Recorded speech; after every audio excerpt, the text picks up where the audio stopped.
The 06 Cubs came storming in short to swing and hide. Tinker and Evers turning two like they forgot the clock. Hold and swing from shortstop. Pirates punched their way. And Flick from the left said, we'll see you boys someday. Ticket punch to the bass so grand. Ogles and rookies all hand in hand. From Cosley's grass to the Astrodome shine. Every team still playing in this heart of mine. Grifton's Iron Man Grand lit the canyon sky, while Pujols sparked one deep, a Midwest goodbye. Garrick laced doubles like thunder in July, and Walter's fastball hummed a lullaby. Ticket punched from the dice to the dream, past and present all on the same screen. Roll the charts, let the lineups align.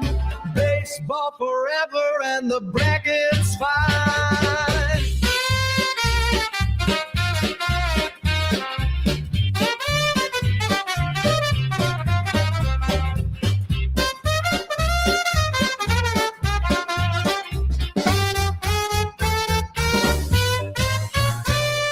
Pete Rose out head first, the crowd starts to roar. Star Joe still sending baseballs out the door. Licky's on first and he's already gone, while Cedeno circles home to finish the song.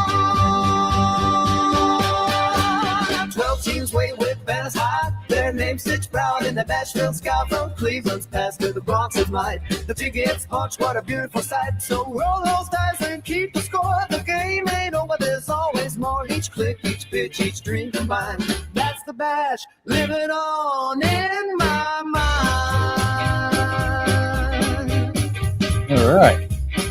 Nice. There you go. That's another fine piece of work by Jamie Marshall. How's it going, everyone? Mike Silva. There's got Jamie Marshall here doing another episode of the Bash Live. Yeah, you get into the rest of day two. Yeah, I mean, well, not some of maybe we might finish day two, but Maybe not finish. That might not. 7 games left in day two. I think that might be a tall order for today. But hey, anyway, there's no rush on this one, and welcome in, and thanks, Jamie, for being here again, and obviously for all the stuff that you do. It wouldn't be the same without it, because you really, the stuff Jamie makes up and writes and publishes really brings this stuff to life, which is awesome. So anyway, it's fun to be a part of it for sure. Yeah. So okay, well, I guess it's 9:31. We do not have a special guest today, unfortunately. It's going to be just left with this stuff. Boring old me and Jamie. So, but we were lucky enough to have a couple of really good guests the last few broadcasts, and hopefully we can get some more guests in the future. So I guess we'll just get going into the games, and unless there's anything you wanted to open up with, Jamie. I mean, no, I think we just tonight should get the games going, see how they all start shaping out as we make our way through the. So first games first. It's 1972 Reds and the 2003 Athletics. And just to show you the road to the finals, final 32 anyway. It's funny, I noticed a lot of these teams doing these. A lot of the first round wins were against the Boston Braves because they were mostly all horrible teams. Yeah, a lot of 16 seed. Yeah, for the Braves. Yeah, exactly. Or lower seeds. Yeah. But anyway, so the Reds, 72 Reds, not surprising. They had a good team, but what they kind of took me by surprise. I knew the 75 Reds, and I think they had already won their bracket before this one. Well, this is 17, actually, maybe not. Maybe this was after the 75 Reds. But anyway, they started out against the Boston Braves, beat them in 3, the 2015 Nationals in 3, and they swept the 80 Phillies, which is World Series team. Yep. 1910 Red Sox beat, and the 65 Twins and the 1920 Yankees.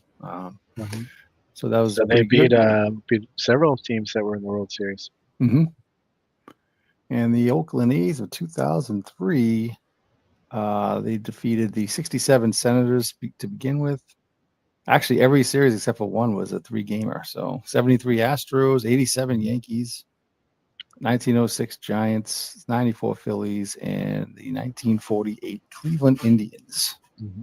Oh, there you go. There's a World Series team, right? Yep, another World Series team. Yep. So they beat them to get to the final 32. So that's the road. I think it's the good Reds are up on game to 9 going into this. Yeah, Reds lead. Yep. So they win this game. They move on to the second round. And we got the Ross Grimsley versus Barry Zito. And we're here at Oakland Coliseum with Mount Davis in the background.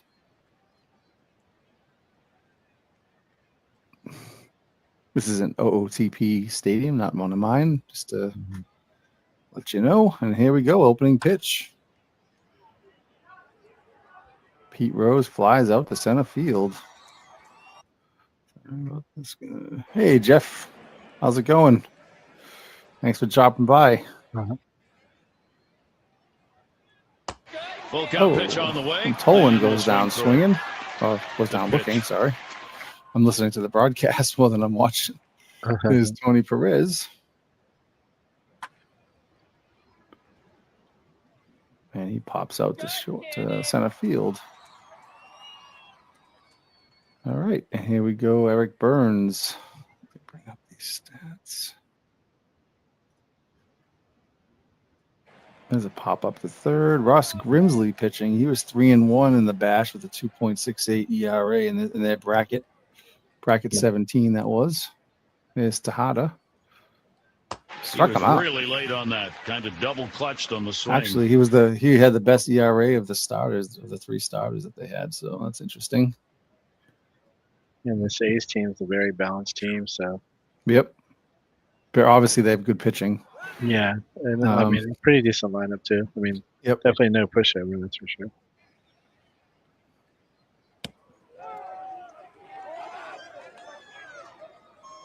And that could be 2. Oh, no, they only get 1 at second. Okay.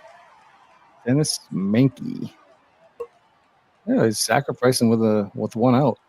I guess they have faith in George Foster. Let's see what happens. And he grounds to third. Chavez there. All right. Here he is. Chavez is up 0 for 3 last game. Struck him out. All right. Ramon Hernandez was MVP of this. The 72 Reds faced the A's in the World Series that they were in. And the pitch is a strike, and that's it. Pretty cool. So the 73. I didn't know the 73 Reds actually made it to the World Series that year. Yeah, they were against the Oakland A's. Okay, didn't even know, but I knew they were good. I just didn't know that what years besides 75 they went to the World Series. Man, he is the pitcher, Ross Grimsley. Ground. Oh, let's see. Oh, it's a bad throw by Zito, and it's an error. Everybody's safe. So still no hits and 2 runners on, nobody out. Pete Rose. And you can't give Pete usually the second time Pete Rose is up. I mean, he's going to make him pay for that error. Yeah, it wasn't good timing there. Oh, that's going to be. Oh, he's going to hustle to third. Wow. He's going to make it. He dives in. He's safe, just like Charlie Hustle, this head first slide. It's that hustle attribute rating that he has that allowed him to get to that extra base. Yeah, that was perfect. I mean, he couldn't have scripted that better. That's exactly what Pete Rose did. He head first slid even when he didn't have to. Yep. All right, there's 1 out now. He's still at third, and that could drive him home. And yes, it will. It's now 3-0 since. Yeah, I was going to say a good base runner is always gauging the throws from the outfield. So good heads up play for sure. Oh, well, Joe Morgan throws it down to the gap.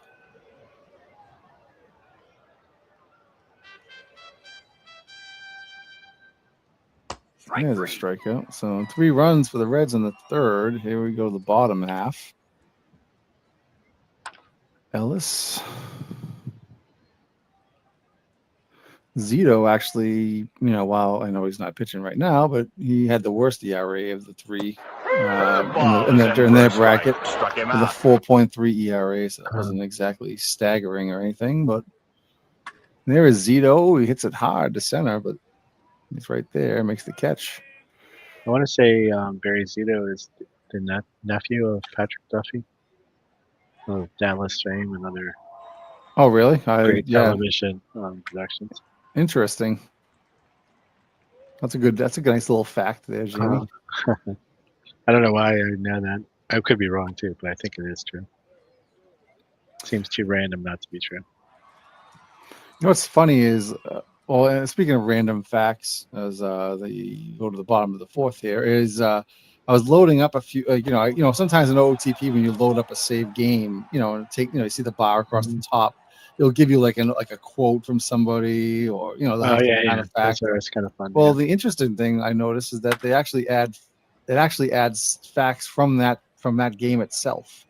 So I was loading, I think, one of the brackets. I was just looking around at the stats with certain brackets, and I think I was loading the one that I guess was the one, but it said Steve Carlton pitched a no-hitter and against the Milwaukee Brewers. Like it actually. I never realized that. It did that. I was like, it was pretty crazy. Like I was like, wait, what? I'm like, I was looking at it like, that's the one that's talking about the bash. It's like that's interesting. Big so out there too for the Reds. Yeah. All right, bases loaded. A Rubiel Durazo. Yeah, I'll have to pay more attention. I never even noticed that before. Yeah, that's going to be a ground out, and the A's can't do anything. Go to the fifth. Here's the pitcher, Grimsley. And he hits a shot down the line. That's going to be extra bases. Wow, he's helping his cause. Maybe, just two. Yeah. Slides in, and here's Pete Rose looking to drive into another run, and he could very well do that with a base up the middle, and they're going to send him home. They do. And wow, it's 4-0 now. Look at that. Rose a third RBI. Even getting in on it, the great base center. Yeah, there's a line drive out.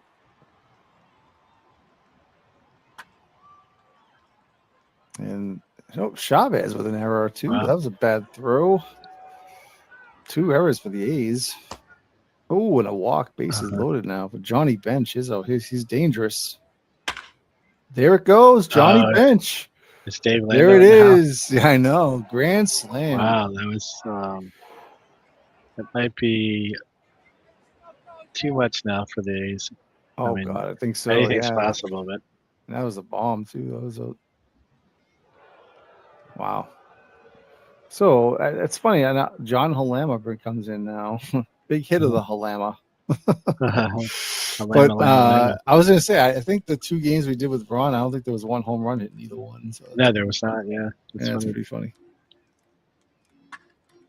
Oh, and this continues the hitting. Goes down. This is looking like it's coming up all Reds today. And that's going to squeak through. Another base hit. Okay, first and third, still only 1 out. And that could be how they get the tag first. That's all they can do. It's now 9-0. And Halama strikes out. I bet the header, and now that's 6 runs in the 5th. Now let's see and still no hits for the A's. And it looks like it bounced off the pitcher. And will he get him? He does. Still get him. Wow. Concepcion with the pretty nifty play there. Yes, it was 163. Score that one, and I thought that was going to be a hit for sure. And flies out to left. All right, so after 5, 9-0, and here is another new pitcher, Mike New, I believe. Speaking of no hitters, I was just curious with Out of the Park because they have for the most current season, you can start it wherever it is in the season. Oh yeah. So I just wanted to see what it was, how that worked. So I started up a game, and now I'm trying to remember what pitcher it was. That's how well versed I am on modern day pitchers. But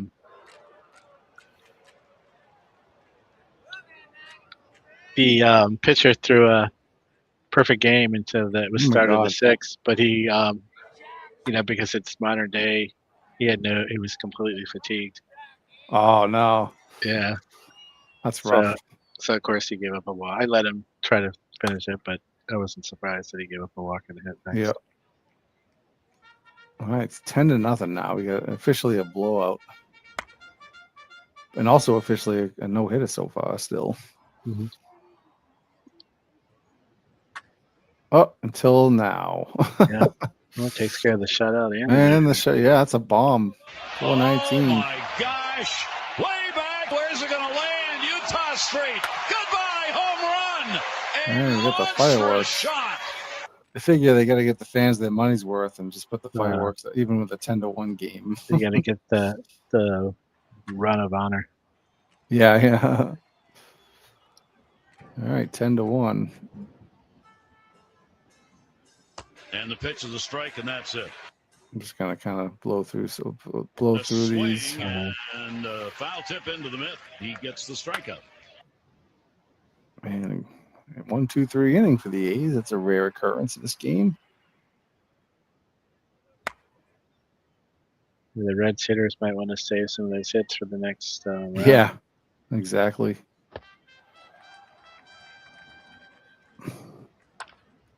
And that's a ground ball to third. They only get the play at first, and it's 2 out. Chris Singleton, I think that's the guy. He's the second guy in the booth in the MLB The Show game. At least in 23 he was. It's the only game I have. That's He was an announcer before. I mean, the player. Yeah, I was playing that game a little bit, and during the game, whatever, like the announcers are kind of having a little back and forth, and the guy was like, "Oh yeah, in my time with the 2013 Red Sox," I'm like, Chris Singleton, I don't even remember him on the 2013 Red Sox. He's talked about how he got hit in the wrist with a pitch against when he was playing the Rays or something. I was like, I couldn't even recall that guy on the team. Anyway, I was just like, all right, he got a ring, I guess. Hey, struck Yeah, out. that. All right.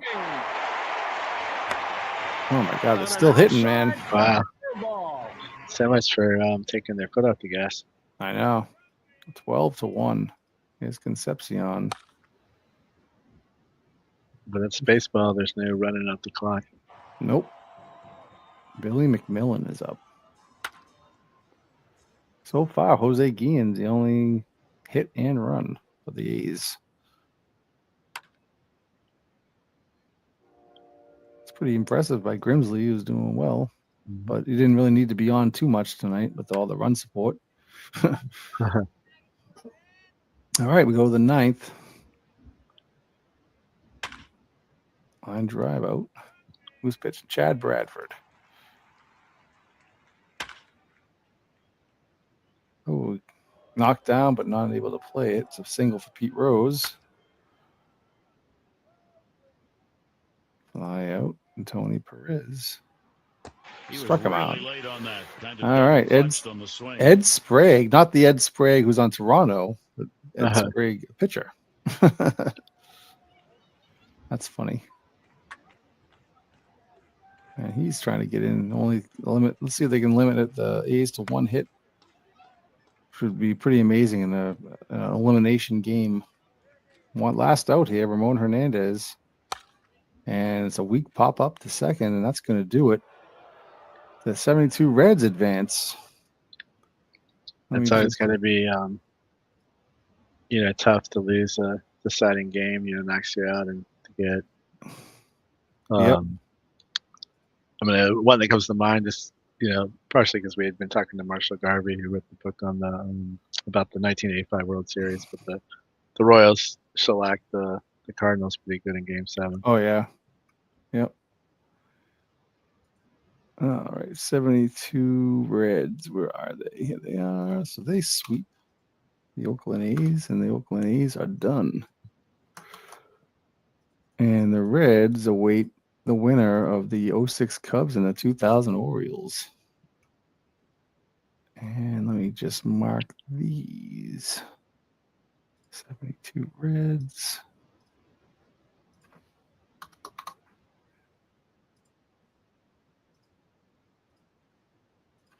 Got my whole system here to track. Oakland A's, where are they? You get an inside look at the madness that goes I on in know. Mike's head. I know. It's Yeah, like my- that movie with Russell Crowe where he's like the Oh, Beautiful super Mind or whatever. beautiful mind. Yeah, All right, so here we go. Is the box score. Grimsley pitches amazing, lights out. Not only 97 pitches, that's pretty good. I'm Yeah, surprised that, if pretty they want to save efficient his night. arm, I guess. And Zito, not so well. Wasn't helped out by his defense at all, but still, I mean, Jose Guillen, the only hit. Yeah, when you only get one hit, I'm sure there's a few wins that have happened with only one hit, but not too many. Yep. So we got another team down. And here's the 08 Pirates and the Naps. So let me just bring this up. And so we got the road to the final 32 for the 08 Pirates. Went through the 99 Cubs, 1970 Giants, 1980 Twins, 2008 Mets, 1931 Yankees, and the 2006 Astros. And for the Cleveland Naps, the 57 Phillies were the first victims, and then the 43 Browns, 1992 Orioles, and the 72 Orioles, which both got swept, and the 46 White Sox and the 98 Indians. So, yeah, it's not the 98 Indians was a good team. Oh, for sure. Yeah, that was right yep. in their wheelhouse of good seasons. This Okay. 08 Pirates always, they're kind of the forgotten team of 1908 just because the Cubs Giants Merkle game. You always forget. Yes. Yeah. They were right there at the end too. So this is League Park here, in early League Park in Cleveland, and meanwhile, by the way, Cleveland's leading the series 1-0. So if they win this game, and this park is interesting because the right fielder appears behind the wall because the wall is so short. I believe it was. That's not what I wanted to see. Hold on a second. They don't show that either. Well, they don't have, I'm trying. I think it was like somewhere in the 200s. Oh, you want the dimensions? Yeah, I think it was like 290 something down the line. Yeah, it was like really short. So the game itself, doesn't account. It has the same spot for the players, and on the field. Doesn't account for if the wall is super short. So that happens in a couple of instances. Only a couple of instances. I think. So you're saying in real life the outfielder didn't play behind? No, the fence. right. In real life, the outfielder was basically looking at the second baseman's rear end the whole time. Yeah. But yeah. So anyway, that's what I feel. Wondering where the right fielder is, and you kind of wonder when you see him coming. Well, it takes a stadium that had a small gap there. Cause let's see if you see him behind the wall there. Might see him. There he is. You see? He was standing there. He's actually quite a ways behind the wall. I think this. Let's see if you might see him come in from right field, kind of like the reverse Homer Simpson meme where he's kind of going into the bushes. All right, Alan Stork, and a stolen base attempt, and he makes it. Fred Clark, and Pittsburgh's trying to hang on and stay alive in this tournament. And the 1909 Pirates. And they might get a run here, and they do. So they get a run. They move the runner over on the right side, and then they get a sac fly. A stolen base. I'm sorry, stolen base, and another walk. So Owen Wilson's up here. Rounds to short. That ends the top of the first, but they get a run. It's 1-0 Pittsburgh, and let's see if the offense can bring their lunch pail today for the Indians. The Naps, I'm sorry, against the Vic Willis. In this era, Pirates, I was going to say, had some good runs. I believe the 1909 team made it to the finals and lost, and I think the 1912 team might have also lost in the final. I see we got World's Worst Gamer in here again. Bogarting the chat. Oh, there's a shot. Oh, right. There's right fielder. There he comes in. He's like, I'll see that. Oh, what's coming at me? Okay. He comes right through the door there. All right. That's fine. It's just It's a hologram. Yeah, and that's it for that. We'll go to the second. Outside corner curveball.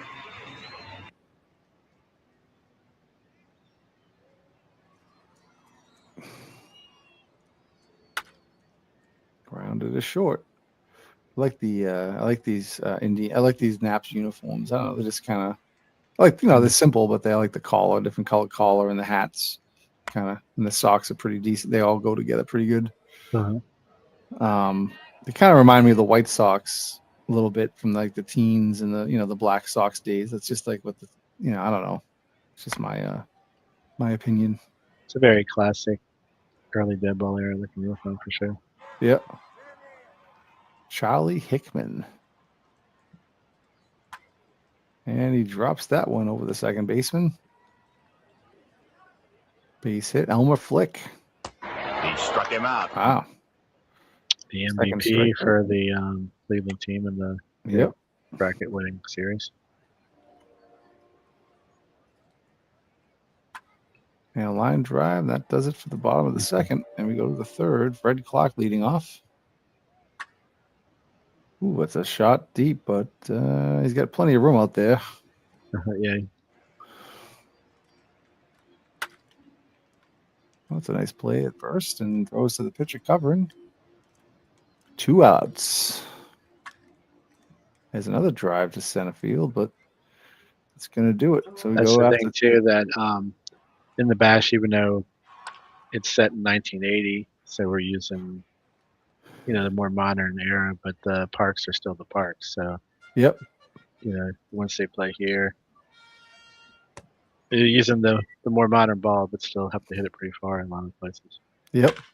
And there's a line drive, and there are some loud outs so far, but not much in the way of runs scoring yet. But it's still early. Pittsburgh's up 1-0 after 3, and it's a ground out. He was Struck really him late out. on that kind of double. First clutch to strikeout the for swing. Bernard, And and the pitch second was a strike strikeout in for that Bernard. second. So they go to the bottom of the fourth. Vic Willis has 3 strikeouts so far. The range on our famous first Italian second baseman. Yeah. Ed Abaticchio. Yeah, he's only got a 45 defense anyway. And there's a ground at a third. Nice play. Picks it up, throws to first, and that does it. So it's a quick moving game. And we go to the 5th. And I believe in Out of the Park too, just in case anybody's curious. I think they rate them for their ability to play the position and their range are 2 separate things too. So it's possible he could have a higher range than Yeah. him in the outfield too, or he made a really great play that time. Yeah, I think, for instance, you take this, they have the range, error, and arm. Just like most they have a rating, but then they have their composite. Yeah, just like a lot of defensive ratings. games will have Most that. games, most Sometimes cards and they're dice games have all the yeah. same kind of thing too. Or they might combine it into one, but Lajoie has infield range, error, and arm, then turning double play rating, which is 80, which is good.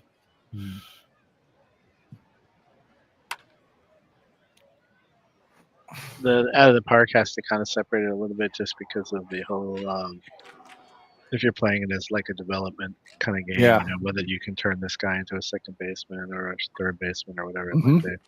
So Yep. it has to kind of split that a little bit. We got that one. Jack Tony. Slide up to center, and so far it's pretty 5 through 5 here, and 1-0 Pittsburgh. Not many hits going. Yep, we're getting a pure classic dead ball game. That's If it. that's what you wanted. I haven't seen too many people bunting to try to get on yet, though. But Right. it's all right. They Tom want Leach. a piece of that right field fence. And there's a little swinging bunt, and that's going to be an infield single. Owen Wilson. That's a deep fly to center. He's That going might back be. to the wall. Oh no, he's got it. Yeah. He's got room in front of the wall. There's no warning track back then, so The 1912 version of Owen Wilson yeah. tied Babe Ruth for the. It's kind of interesting learning about him too because he has the record for the most triples in a season. Oh, he does. Yeah, I think he hit 36. But Yeah, I it's just still the record. Yeah. yeah, I don't know if anybody's come too close. I know like Willie Wilson one year, I think might have, But I just always assumed like, oh, he must have been a really fast guy. But it turns out he was, not known for his average speed, but he could hit the ball far. But Oh, okay. back then it didn't, roll. There was a fence that it would roll to. I see. So actually, if he probably had been faster, he probably would have hit less triples and Oh. more inside the park home runs. Yep. And there's an error on Gockenauer. So Abaticchio gets on first with nobody out. Here's Roy Thomas. And Abaticchio's trying to steal second. He's a He good does. base stealer. Yeah. He's got a 75 steal, 60 speed. So now they're going to get him over with a grounder to the right side. So runner in third, only one out. And here's George Gibson, who is 1 for 5 in this first round. Very, strong defensive. And it could be another run home. That And there's a throw home. Yes. Abaticchio scores. It's 2-0. 2 sack flies, I believe. And Vic Willis, the pitcher, flies out to center as well. So that does it for the 7th. Oh, we got some 7th inning stretch music. Let's see what song this is. This is like Guess That Tune here. Mm-hmm. Muzak, a proud partner of the Big Beautiful Bash. Trying to think, yeah. It's probably something from the period, Speaking of our partners, maybe it's time to run a commercial. Well, usually those they only want the commercials. They want the continuous action during the game, but after the game, they want the commercials. Jamie's just trying to plug for bash balls whenever he can. He's a big fan of the cereal. It is a quite delicious cereal. Oh, and here's Elmer Flick. The Naps are being shut down so far, and they can't seem to get on base. And if you send in all your box tops, you can get a set of the Bash All-Star Team card set. Yeah, that's right. Alan Stork. Ground ball up the middle. There's a rare hit in this game. Honus Wagner. He hits a shot to center. That's deep. And it's gone over the center field wall. Honus Wagner, 429. Doing Makes Honus it 4-0 Wagner next. Pittsburgh. Yes, it does. And let's see that one again. I thought that might have been just caught, but it wasn't. It was over the wall. It'd be hard not to make Babe Ruth probably the best overall player in the tournament, but if someone was going to challenge him, it would be Honus Wagner. Yes, that's what I think too. Couldn't agree more. And the Pirates they're looking pretty good so far. They're trying to stay alive in this bracket, but they still have 6 more outs to get, so it's not any stretch of the imagination is it over. All right. Yeah, ground ball grabbed by Stork, and it's 2 quick outs in the 8th inning. Right now, I don't And a strike. Oh, wow. Vic Willis. Could have they didn't even need their right fielder. He could have stayed home. Mm-hmm. Yeah, there's a slow grounder. It's going to be beaten out by Abaticchio again. Get a good handle. See if they try to steal again. And they are going, and he's going to steal another bag. And that's a shot to center, and this one's going to be hauled in, but Abaticchio stays at second. He wouldn't mind having at least one more insurance run. It never hurts, especially. Yeah, I feel like they're pretty safe, but there's a base hit. This could get that run home. Ed Abaticchio is throwing. Oh, there's a throw home. Oh, they cut it off. He's safe. Oh, if they didn't cut it off, it could have been out. Yeah, a little mix-up on the play at the plate there. And there's a fly ball deep to center. Oh, and he's calling for that one. And with the Pirates on the verge of elimination, I'm sure they want as big a lead as they can. Last inning to keep the series alive. And that's they get the extra run, and now at least they have to get more than a grand slam to tie it up. And we have a pinch hitter here, Hugh Hill, facing Vic Willis, who's pitched stellarly today. If that's a word. And there's a base hit. Bill Bradley. And there's a base hit. See, this is what I'm talking about. Let's see if Vic Willis, he might be tiring. And that's a long drive. Oh, it's a nice sliding. Wow, what a great play out there. Wow. Roy Thomas. Makes a little sliding, hey, how are you doing there? Grab. Yeah, that gets by him, and Naps are right back in this. Oh, and the right fielder comes in, but he's not going to be able to get it, and they're not going to try it. So now here's the bases loaded. See, now if they didn't get that extra run, the tying run would be at the plate at the moment. So, oh boy, and that could score a run with That's a definitely sac a square fly. run, but they'll make that trade any day right now. Yes, they're taking that run. Vic Willis still on the mound, gives up his first run of the game. His Elmer Flick, who has it. Yeah, they won there between him and Ladger. And Flick pops up and looks like we're going 3 games here, folks. Tied up. The Pirates win 5-1. Mm-hmm. And that's a good game for Vic Willis. He's the MVP of that game, no doubt.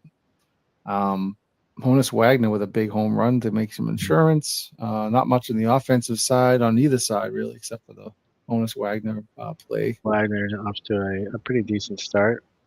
Catcher George Gibson, 2 for 3. Yeah, exactly. All right. Let me just save that. All right. Well, it's going to pause a minute and bring to you a little commercial. And now a word from baseball's biggest star, Babe Ruth. Say, boys and girls, when I step up to the plate, I like plenty of pep, and that's why I say start your day with Bash Balls. They're mighty tasty, crisp as a base hit, and packed with the kind of zip that helps a fella swing in there with confidence. So ask Mother for Bash Balls tomorrow morning and take it from me, the Babe. They're a real champion's breakfast. Get Bash Balls at your grocers. The I can't official stop it. I cereal can't of help the but laugh big, at that. beautiful baseball bash. I love that picture with his mouth is at. It's like looks like he's in the middle of saying something. Sorry, babe. When you got a chance to have a nice big bowl of Bash Balls, it's hard not to keep your mouth open. That's true. All right, now that brings us to the 49 Yanks and the 63 Cardinals. And The 64 Cardinals got eliminated. Yes, they did. That's by the Orioles, the 71 Orioles. And So this the is a big one road, for the St. final Louis. For 32 sure. for the 49 Yankees in bracket 15. They beat the 69 White Sox, 33 Cardinals, 49 Boston Braves, 95 Yankees, 2018 Red Sox, and the 1912 Pirates. So that was a pretty. That's a pretty 2018 Red Sox is a tough out. 95 Yankees were a decent Mhm. team. And then same with the 1912 Pirates. Yep.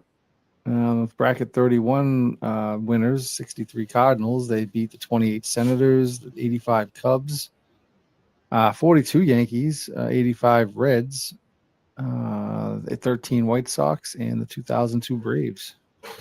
So Maybe that's a why I little like. bit I love easier seeing path. this. I love seeing this because you just see the randomness of the, which is the And, way and what I feel happens like a lot of people- times too, some teams get an easier path because Yeah. teams Well, it depends can on who limit wins. early. Yeah, Yeah. like you got knocked out early, it can just open the door for someone. Yeah. Exactly. All right, so we're gonna play our third game. Kind of cruising along here.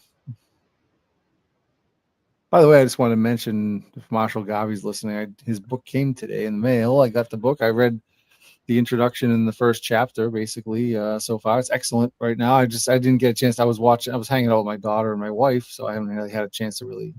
The book came this afternoon, so I just kind of gave it a quick look. Yeah, I'm excited. I can't wait to dive into that. So if you have a chance, if anybody, Marshall was a guest of ours 2 shows ago, and he has a, very, very great, he's a great guy to talk to, very knowledgeable about baseball, and he has a great book about the 85 World Series. So I encourage you to pick it up. It's called Interstate 85, the Show Me World Series between the Royals and the Cardinals. We'll likely have him back.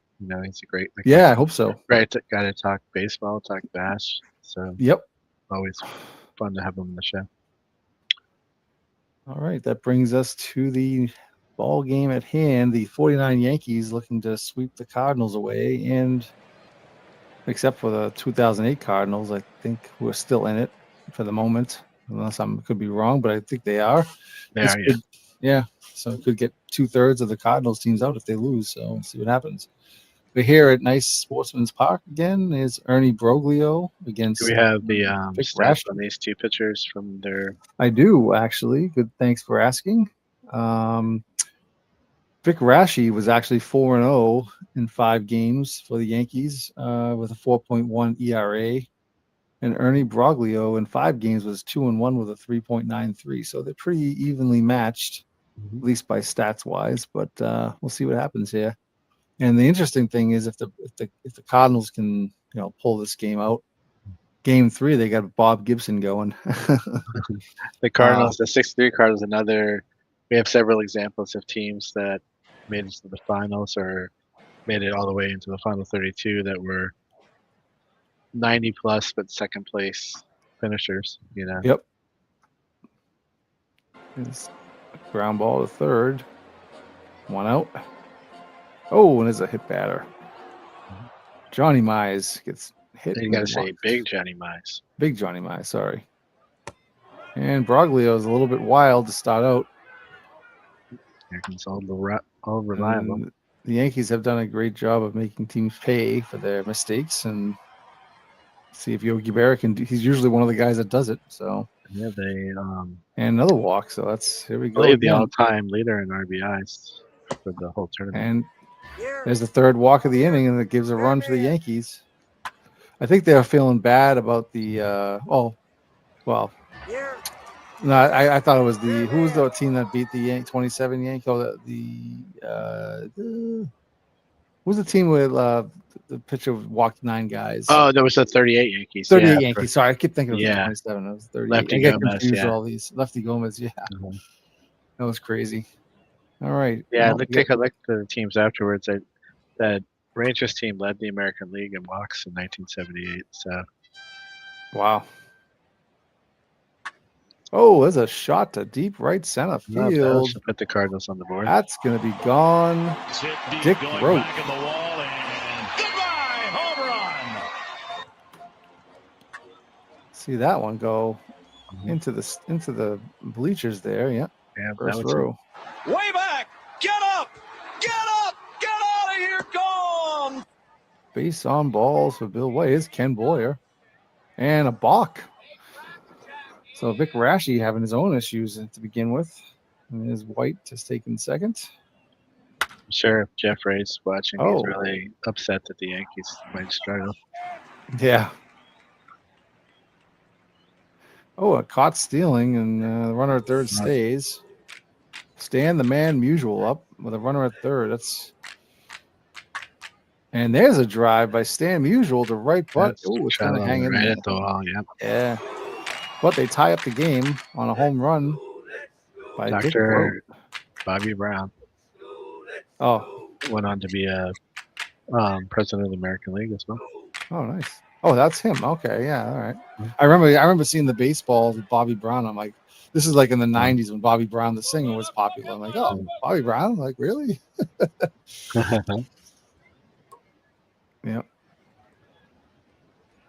He was National League or American League? American League president. American League, yeah, because I think what happened was I remember I went to Fenway once, and it was at the end of a game, and it was like I was on the third base side, and it was like very end of the game, and like everybody left, so we were able to scoot down to the first row, right up against the in the first row for like the last inning, and there was nothing going on, and Mike Marshall dribbled the ball, and I stuck my hat down and I grabbed the ball, And I remember seeing, I think it was Bobby Brown's name was on that ball, if I'm not mistaken.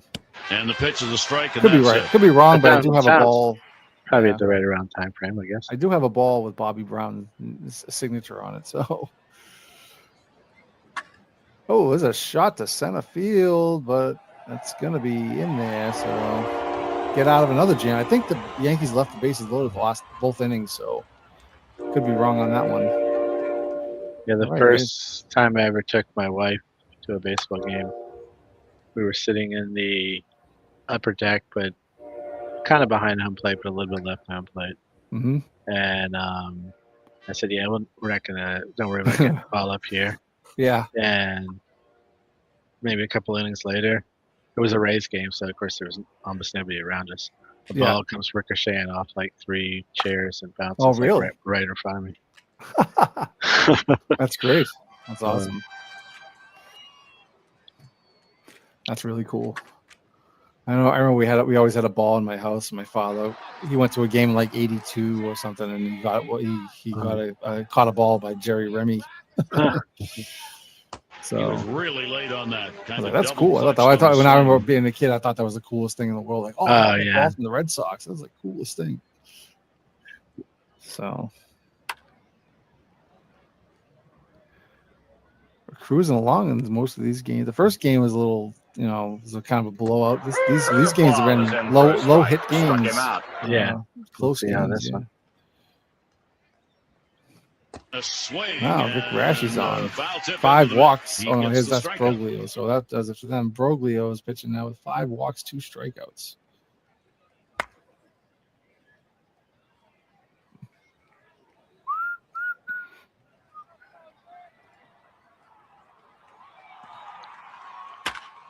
There's a shot to Rashi right hit it hard. field. Oh, that's another one that's caught at the warning track.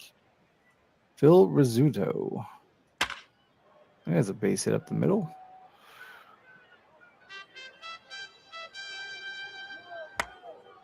Man, that should do it. And we'll force it second. And we go to the 4th inning, or bottom of the 4th inning.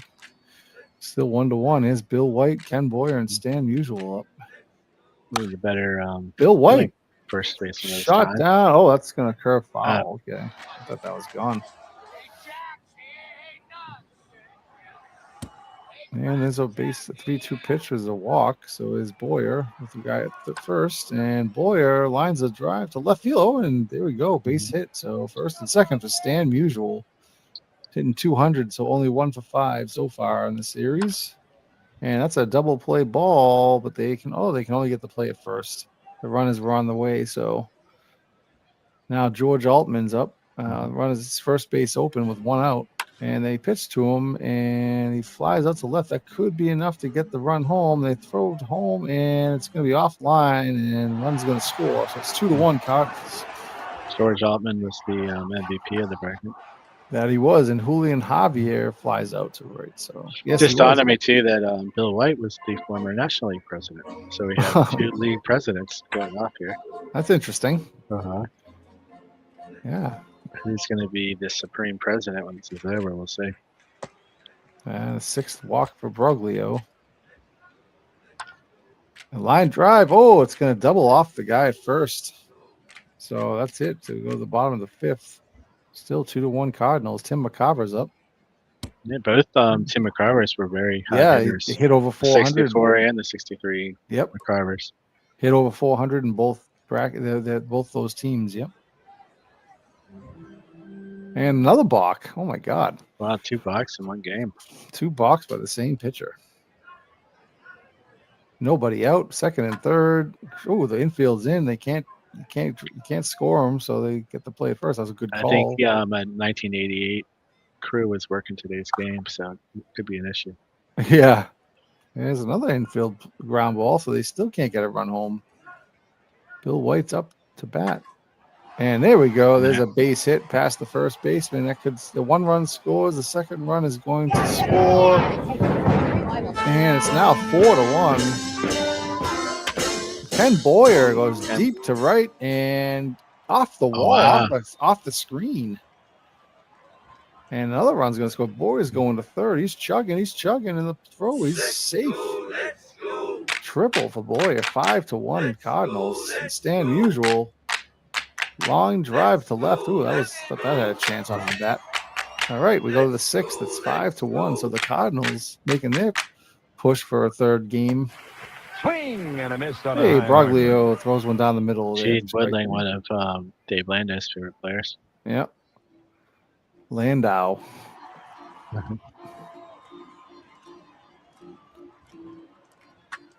And there's a shot to deep center field, and there's a lot of room back there, 422, so it makes the catch, and we go to the bottom of the 6th. You can't have enough room that flood won't from that. Ooh, another sharply hit ball to left.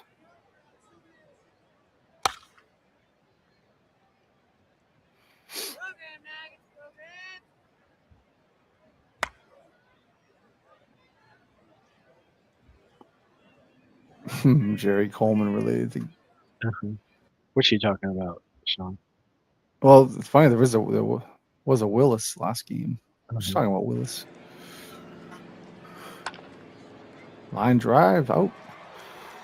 A lot of hard hits here, just right at people. Swing and a miss. Wow, Broglio. Brian has really found his rhythm. Yes, he has. Rounded to first, and we go to the 7th inning stretch. Doug Clemens pinch hitting. Yet to bat in the series so far. And the first shot is a deep fly ball and a pinch hit home run over on top of the roof. Goodbye, home run. 389. Doug Clemens with look at that pinch hit home run. Let's see that one again. I was wondering, they're going to take Wrigley out already, but onto the roof, home run. If you can convert that into a home run, it's a smart move. And he's going to beat that one out. Kurt Flood. There's a line drive to short. He's out. There's one out now. 6-1 Cardinals. Dave Lando. Mr. Dave, if you feel like joining us, I'll certainly have Jamie send you the link. It's up to you. We got to kind of cruising along out here with playing some games. Not drinking some buds, though. Dave Lando joined us many nights in Discord for that. Oh, yeah. He was there from the beginning. Mm-hmm. From my days of playing. Gave the tournament its name. Mm-hmm. But even that, the very beginning of that Discord channel, it was basically you, me, Dave, and a few other guys. Sean was one of the earlier. Sean was on there, yeah.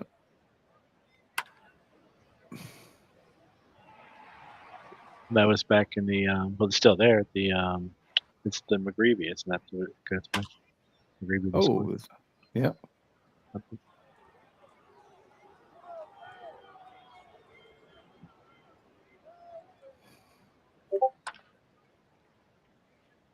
Here's a fly out to left. 2 outs. Top of the 8th. Gene Woodling. There's a Lando favorite. Lando's just in time for this favorite. And he grounds out to second. Boo. Stadium groans. Barney Schultz can take this game home for the Cardinals. Vic Raschi still pitching. 6 innings, 6 runs given up. I guess they leave him out to hang. They leave him out to dry out in New York. I guess. Foul tip into the mitt. He gets the strikeout. Stand the man. Base on balls. Altman. And another strikeout. That's 2 strikeouts in the inning. Tip into the mitt. He gets the strikeout. And a grounded to short. And that does it. And we go to the top of the 9th. 5-run deficit. Barney Schultz is in still against Jerry Coleman. And Jerry Coleman laces a base hit to the opposite field. And leadoff man is on. Here's Bobby Brown. And it could be 2. Oh, no, they only get to play at first. They're not concerned with the run. Charlie King Kong Keller. It's a nice player to have off the bench. Yeah. And he strikes him out. Kind of double clutched on the swing. Barney Schultz is doing the job. And Phil Rizzuto, fly ball left, and that's going to fall in. And runners are going to hold at third. He's on, 2 on, 2 out, 9th inning, down 5. Big Johnny Mize. And do we just got another block here? It looks like it. And a run comes in. That's 3 balks in the game. So this umpire is definitely sensitive to the box. We got Brakeman That's going to be a Ken base Kaiser. and umpire. Is Joey D. He could keep the game. He could make the game closer with 1 swing here, but he grounds to short and the play to second. That's going to be game, and the Cardinals survive to live another game. Another game. Yep, force another game 3. 38 Yankees and 49 Yankees are going to have to play on the brink. Yep. Dick wrote Doug Clemens with a pinch hit home run. Broglio walked 6, but he only gave up 1 hit. That's pretty amazing. Okay. All right, so let me just save this. Okay, so now we have to take another quick break for one of our sponsors. It's Reggie Jackson of the Bash, swinging for the fences with Bash Ball cereal. Reggie, let us address the matter plainly. Why bash balls? Howard, because Bash Balls knows what it's doing. It comes to the table with power, it's got crunch, it's got taste, and it makes breakfast feel like October. Confident swagger, dare I say it, with a sense of occasion. Now you're getting it. Thanks, Howard. I was speaking of the cereal. Well, Howard, the way that Bash Balls help start my day in the bash, they are going to start calling me Mr. Breakfast. Mr. Breakfast? Well, now, Reggie, that is at once preposterous, grandiose, and somehow entirely consistent with everything the American public has come to expect from you. Bash Balls, the official cereal of the Big Beautiful Baseball Bash, a most unapologetic breakfast. Good stuff. Good stuff. Oh, let's play. I've got a replay right up, but my time is running thin. So I asked a little helper just to smooth the edges in. Now my box score's looking tight, and my blurbs all rhyme with ease. If the comments start complaining, that's just forearm side disease. AI helps me tell the story of the game I just played through. Need a ride up, no need to worry. It just helped with a line or two. This is like the Jardians commercial now. My team just wanted extras on a ball that hurt the line. So I used the touch of AI to make the write-up shine. Now the old guys in the comments say the hobby's due for sure, but the standings still look real to me, and my grammar's more secure. The dice still make the drama, the box score still stays true. AI did not play the season, it just helped describe it too. That was good. I like that one. All right. That was fun. Mm-hmm. You know, ask your doctor or pharmacist for AI. Yeah. Yeah. Okay. So the next game we got the 1917 Giants take with a foothold on the series against the 81 Astros. We got Bob Nepper and Paul Parrott. Okay, let's get going with this one. Let me bring up if I can find it. Astros. Where are you? Here we go. And the road to the final 32 for these two teams.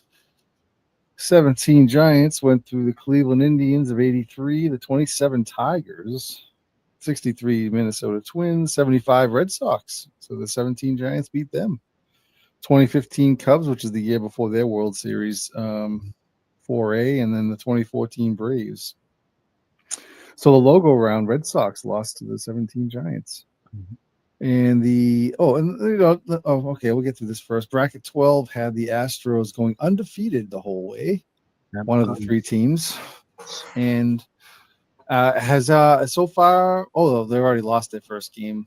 They're all the undefeated teams have lost. That Astros team, though, not surprisingly, ran the table on the backs of some really good pitching. Mm-hmm.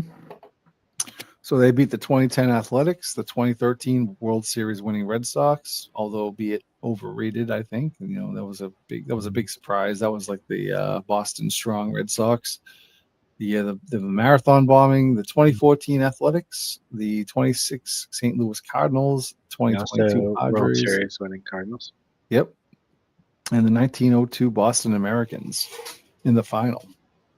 If I'm not mistaken, I don't know I can't remember that team if they were really good or not, or they just kind of surprised their way to the finals. I'll have to go back. Are you talking about the Astros? No, the Americans. The Americans. Yeah, that was pre-World Series. So. Yeah, but I just remember Bernie Strom playing on his Red Sox bash. And I thought he meant maybe it was the 04 Americans. One of those teams he didn't think was very good, but they ended up surprising one of the series. I'll have to go check with Bernie on that one again. That's just anyway the fun of the short series.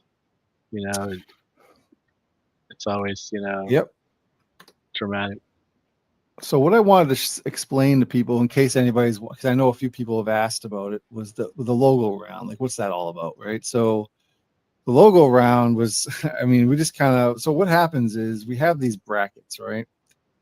and you can't really see it here because it's not really the one that I use. Let me just bring it up. I'll bring up what I have. My PowerPoint career brackets. It's okay.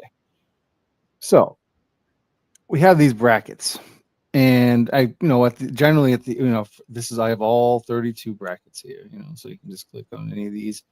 So after the brackets completed, Jamie and I, we have our ritual steps that we have to do to get all the stats and do all the things, and get the MVPs and the records and all the bracket stuff that we did for every bracket. We tried to be consistent.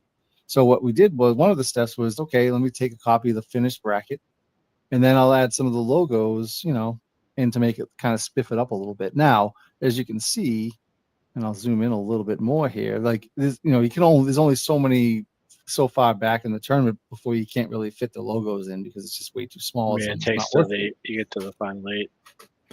Yes. So the 4th round is really where we decided, well, yeah, we can put logos in here, just make them a little smaller. And so the 4th round became the logo round, because that way, I thought it was a really cool touch where, get them the winners of round 3 say, hey, they get to have their logo stamped onto the bracket no matter what, whether they win or lose. After there, they get their logo on there. You know what I mean? So I think that was pretty cool. Kind of reminds me too in the NCAA and their sports tournaments, in the conference or the NCAA.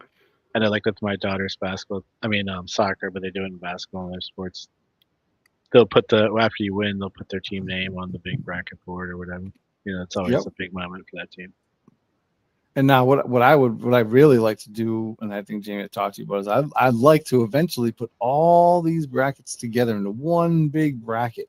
It would be huge. It would be like this, you could, just be I don't even know if it's possible to make a document that big, but just to have every single, so basically the final 32 would be each one of these would be the final 32 with the Didn't map. you make a sketch out of that with like? No, I think we just tried to see in Excel how much, how far we could.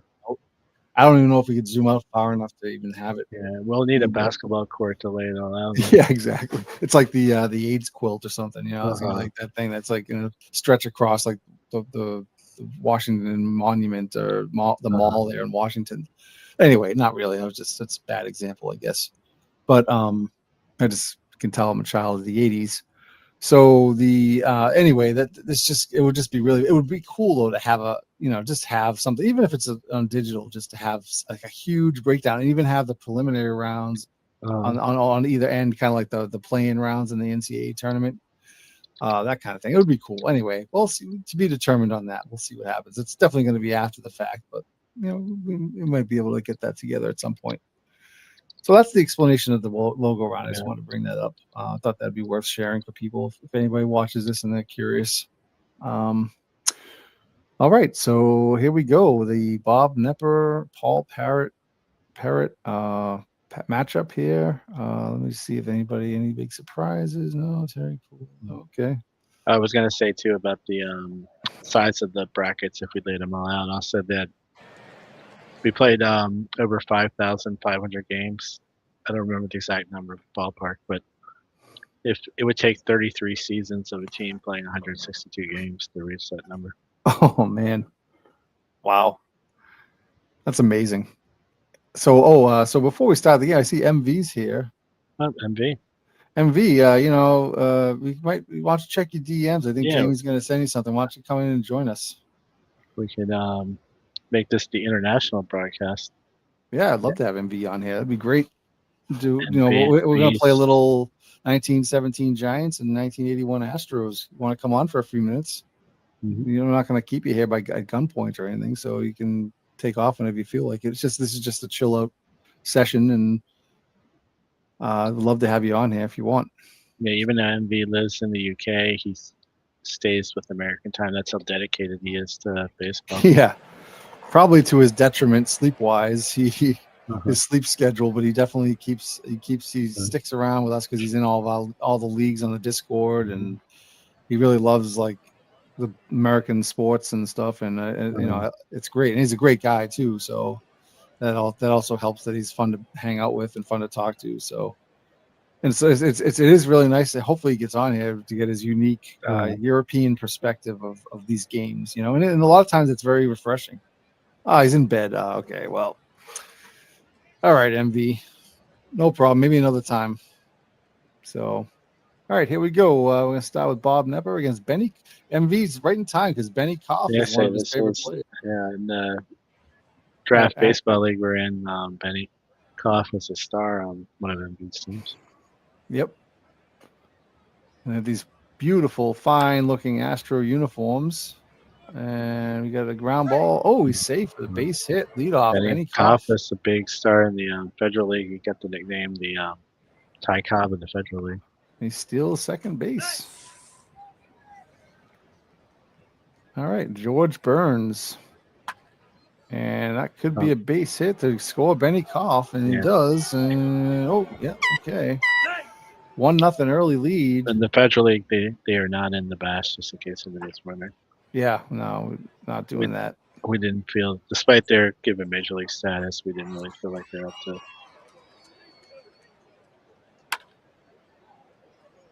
My boy says about Benny Koff. That's funny. There we go.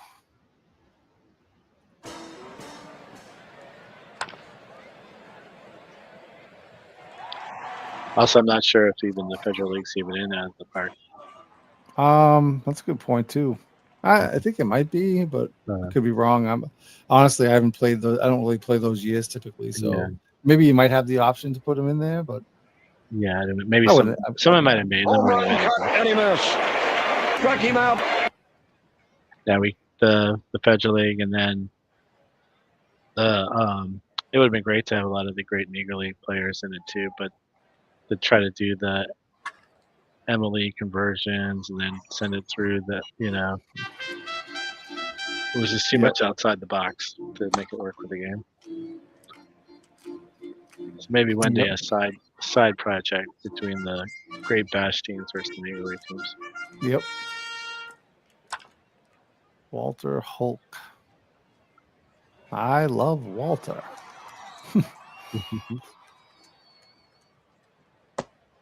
And a walk by Nepper. Jimmy Smith has Bill Raritan, the catcher. He struck him out. Just pumped the fastball by him. All right, I got the little. A swing strikeout. and Yeah, a foul tip into the middle. He gets the strikeout. Art Howe is up. And that's a line drive to right, and that's going to be hang up there and makes the catch for the out. Dave Robertson. And here's Ashby with a base hit, center field. Very solid catcher for several years. Yep. Switch hitting catcher. Mm-hmm. Tony Scott, deep fly to center. Here at the Astrodome, by the way, in case you couldn't tell. First day 1917 Giants are like, this is a little rinky-dink stadium. Yeah. Exactly. Although not down the lines, of course. And there's another out. And Heine Zimmerman. He's going to cover first, but he can't get there, and the throw doesn't get there in time, and Heine Zimmerman has himself an infield single. And the stolen base, not even contested, so... And it's popped over the first baseman. Right. Another run could score. His throw home. It's going to be close, but he's safe. 2-0 Giants. Converted that stolen base into a run. Yeah. Another base hit. That could be extra bases. Let's see if he's going to try for 2. And the run's going to score from second after the throw to second. 3-0 now. He scores all the way from first. And another drive, and it's going to drop. Can that get there? That's another double. Yeah, there was a little discussion in the Replay Gamers Discord. Yep. Which people, how's it open to anybody who wants to join it? Does he have a Discord? He does have a Discord server. Oh, I didn't know that. Yeah. But we were talking a little bit about I was sharing the information on the tournament results there. And there was a discussion about the dead ball teams and how they would compete. Mm-hmm. But, obviously they're all normalized to 1980. But yeah, Then you also have to go on the premise too that they're not going to play. You know, obviously, if they're playing at a stadium where the fences are small, they're going to adapt or whatever. Yeah. At least that's Listen, what.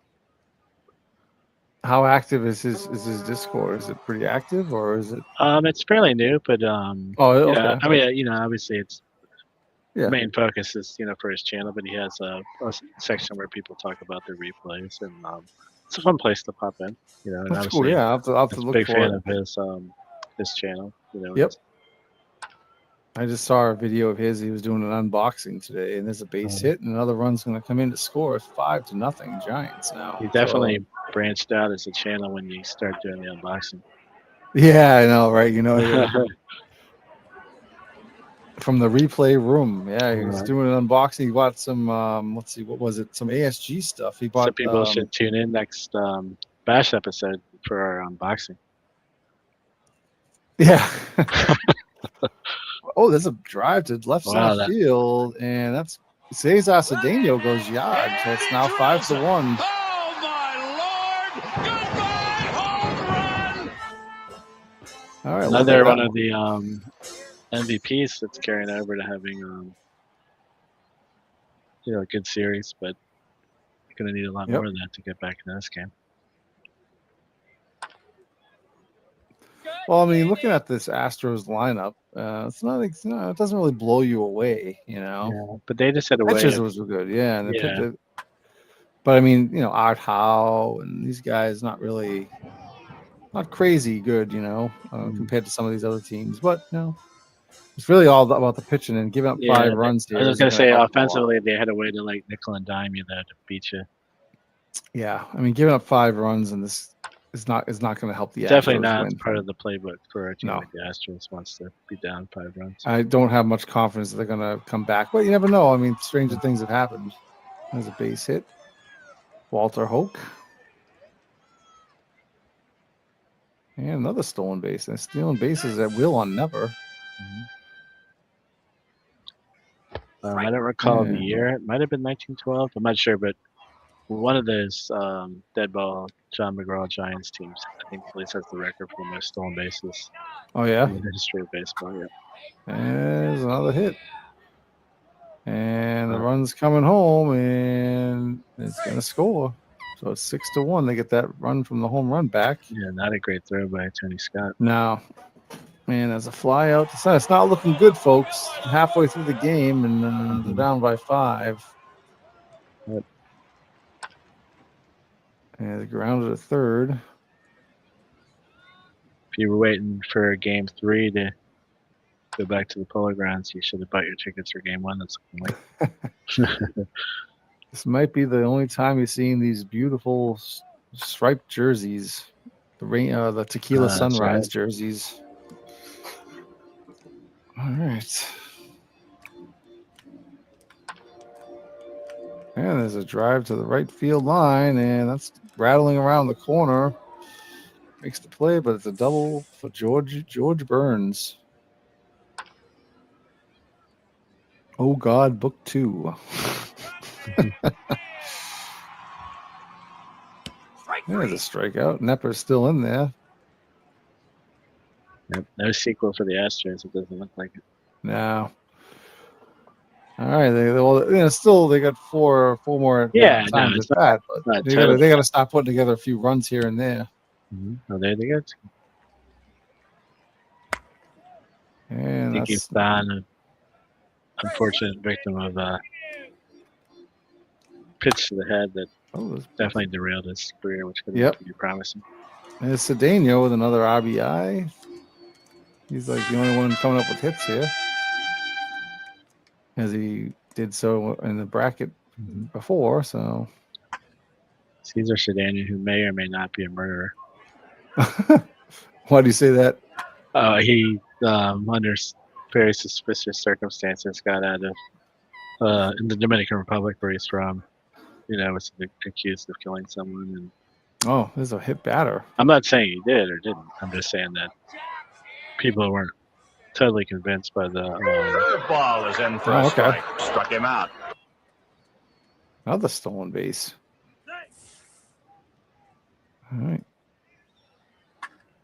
And that's going to be picked up and thrown to first for out number 2. And here's Paul Parrott, the pitcher. Rounds a weak one to third.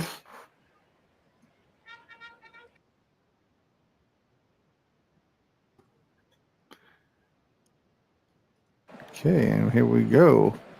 For the 7th inning stretch, Alan Ashby, Craig Reynolds, and Tony Scott. Great Scott.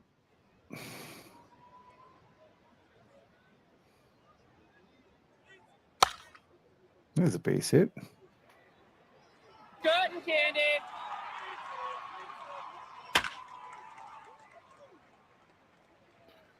And they only get one. And Harry Spillman pinch hitting.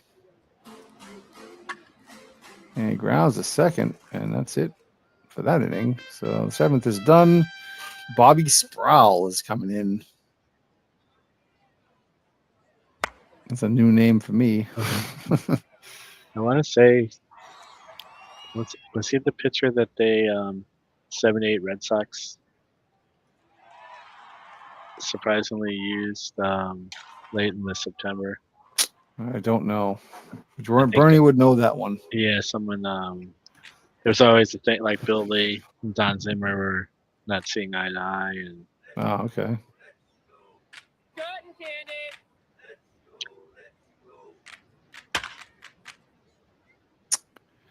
These Astros is not putting much together here. Paul against Paul Parrott, 5 hits only. And there's another one. So they're down to the last 3 outs. But they have to keep the Giants off the board here. They even have a chance. his Oh, there's a base hit. Giants are like, this is the easiest, truest hops we've ever gotten. So Yeah. it's terrible. Another. How many stolen bases? A lot. You'll have to check that after the game. Yeah, I think at least 4 or 5.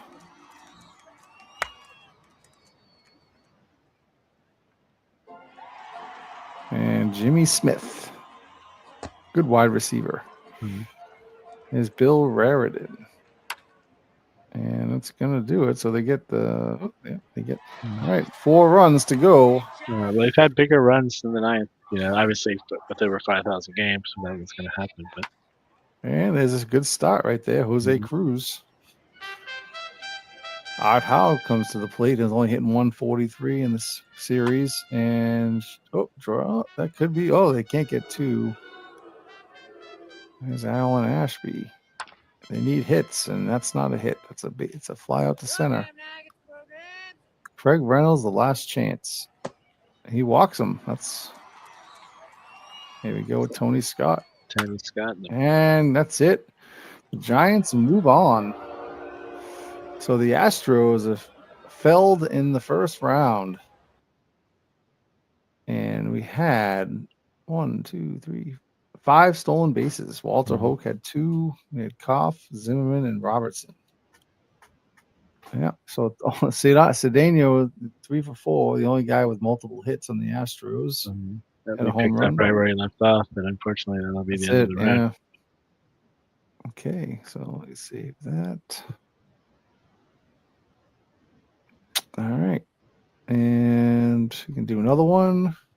But let's see here.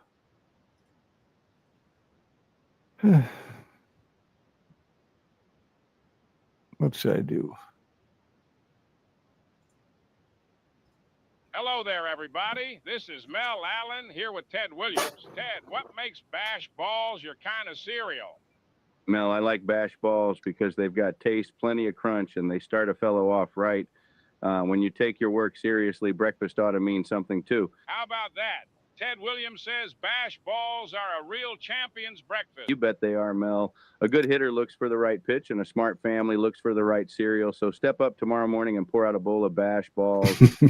Yes, sir, bash balls, the official cereal of the big, beautiful baseball bash. Very good. Very good. I love that stuff. That's another good time. That's for another time. Let me pause that. All right, let's just, I'm going to bring us back on the cameras here just for a second in between games. So yeah, so no guests tonight, but that's okay. I like it. This is fun. Just getting down to some baseball games. And, Yeah, we gotta keep things rolling. I mean, as much as we like to have the guests too. Yeah, totally. This is cool though. It would have been nice if the timing worked out, and obviously your situation. It would have been fun. We weren't really at the point to do this at the convention, but it would have been fun if you were there and we could have done something That would have been, yeah, like a live, like together for that. That would've been, I don't know where we could have done it or how we could have done it, but we could have figured it out. But that would have been fun. But yeah, it would have been cool. So that convention was the Digital to Dice convention was a lot of fun. I know you were really trying to get there, but it didn't work out with the, unfortunately my wife had to had a family with her grandmother, but fortunately she's still doing okay, but needed to take advantage of going out to visit her. Yep. In case anybody's wondering what I'm drinking, that's my I also drink seltzer water, and this is Canada Dry. And Dave Gardner's a big seltzer fan, as he drinks that on his show. I think he's a Polar. He must have money bags, because the Polar is like it's like $7.99 for a 12-pack. It's all that Digital Dice money he's bringing. Yeah, it must be though, that Patreon stuff. He's it's all the cash is rolling in, I guess. I'm just kidding. Dave's a great guy. We'll sell the DVD sales of the Big Beautiful Bash, and then you can start drinking Polar. Yeah. No, I got the Canada Dry. That tastes great. Maybe Polar is less filling. I don't know. We'll see. Maybe we should go old school on VHS sales. Yeah, exactly. DVD's pretty old school too. I mean, I speaking of Dave, I just wanted to, we had his old partner Ron on. I just wanted to wish Dave well. I know he was dealing with his health issues, and I think everybody in the community was aware of it, and especially since it happened at the convention. So I just hope, and it seems like I'm very happy to see that he seems like he's back at it and doing pretty much back to his normal schedule. Hopefully he's feeling better, and hopefully he recovers fully. So yeah, just want to give that shout out. But yeah, it's back to that convention. I just wanted to say, I would highly recommend anybody that's into the hobby, into the cards. It's mostly cards and dice, but it's not even about that for me. I mean, I'm mostly a PC gamer, but I have been into the cards and dice, and I do have a lot of fun with it sometimes. And you played a lot of non-sports games actually when you were there, didn't you? I did. You made me play more than you did sports games, at least from what you told me anyway. So, yeah, I did. I mean, there's some of those games are just very interesting, and they lend themselves much better to when there's a few other there's people. Yeah, those games were designed to play with someone. Yes. Where, these games are very easy to play. These are mostly solo kind of things, but just my plug for the convention is the thing is very well run. It's the next year will be the third year. Hopefully they do it, knock on wood. But the best thing about it, and I think Gary Maurer on the wrap up show that Dave Gardner did hit the nail right on the head, is the people are just amazing. You go there, and last year was the first time I'd ever been to a convention. And I was pretty comfortable for the most part. But I mean, when I got there, I didn't know anybody really, and everybody was just so nice. And this year was great. And Matt Gary was there. That guy, we hit it off like we were playing football games. He was showing me all kinds of stuff. It was just a lot of fun. These conventions are they're not new as far as there's always been APA conventions or STRAC conventions, but there's relatively new these conventions like Digital Dice or some of the others that are just come open and play, and they're not. Well, it's based off it's based off of a YouTube channel more than it's based off of Dave's or YouTube or his podcast, but it's not a particular game that it's centered around like you just mentioned. But I just wanted to say, great people. I highly recommend it. I hope Jamie you can get there next year. I think a few other guys I met. I think once people see the videos, they see the live streams going on from there, they all sit there and say, yeah, I'm going to be there next year. And then obviously life gets in the way a lot of times, and people can't make it when it comes down to it. But I really try to anybody I would encourage to try to get in there before the tickets are sold out next year, and I try to get in there. I think they might even be thinking about adding an extra day, which would be awesome, because I really feel like the time just flies there. You get there. I got there an extra day earlier this time, and I think next year they're talking about doing it in Sarnia, Ontario. Yeah, maybe. Maybe World's Worst Game is going to run that one. They should have a convention that like changes cities. Like it's in like the West Coast, the Midwest, the East Coast, moving around each year. Yeah, armpit of Canada. Yeah. Uh-huh. So I'll get the fish wings for food for dinner at the Sarnia.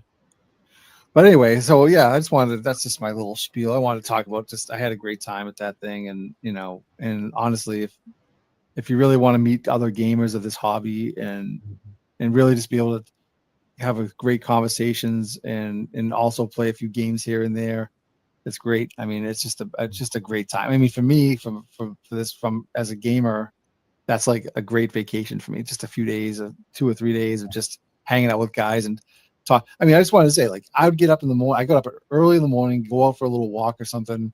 And like, I'd be back at like 7:30, and the people would be waiting around. Like most of the people would be sitting and having breakfast at the little restaurant. That's one of the benefits of this hobby because yeah, we tend to be a little bit on the older side. So yeah. But, like that, you can start right at 7. But I mean, I sat there and I talked to a bunch of guys. There was I wish I could remember his name. I feel bad. I'm sorry. I know you're not probably watching this, but there was someone who's got APA, who's a big APA guy. And we got in this conversation and breakfast. And I think we sat there for like at least an hour, like talking. And then I'm like, oh, they opened the room up. Let's go. It's like, because you just get engrossed in these conversations, talking about the hobby. It's just amazing. It's just a really cool thing because most of us sit here at our desks in the basement or in our office at home by ourselves most of the time. And it's a different feeling to really get and talk to people like in person. So that's a part of why, like the articles that I put on the Sports Games Journal Substack, why they might even, some people probably like, those are kind of weird things to write about, but that's like you're saying, like, because you play these games by yourself and like the strange things you think about related to these games, go through your head all the time. So I can see it'd be fun to be around people that you can actually talk to them about. Yeah. So all right. Well, I think we got a really interesting game coming up. The 2000 Orioles have a chance to. Oh wow, this is one of the big ones. Sweep away the 1906 Cubs. This is going to be Jose Mercedes can do Cinderella story.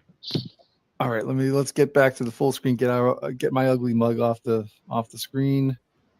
All right, so here we go. We're gonna get going with the 06 Cubs. Jack Pfister against Jose Mercedes. The giant killer. They're gonna hope he's the Oriole killer today, and that'll be the end of the day for the Cubs. Yeah, let's bring up this. This is gonna be an interesting road to the final 32. I think I can find it. And this is in case. Oh, it's the very first one. The biggest, long shot to make it into the finals was this 2000 Orioles team. Obviously. Yeah, I mean, let's start with them, right?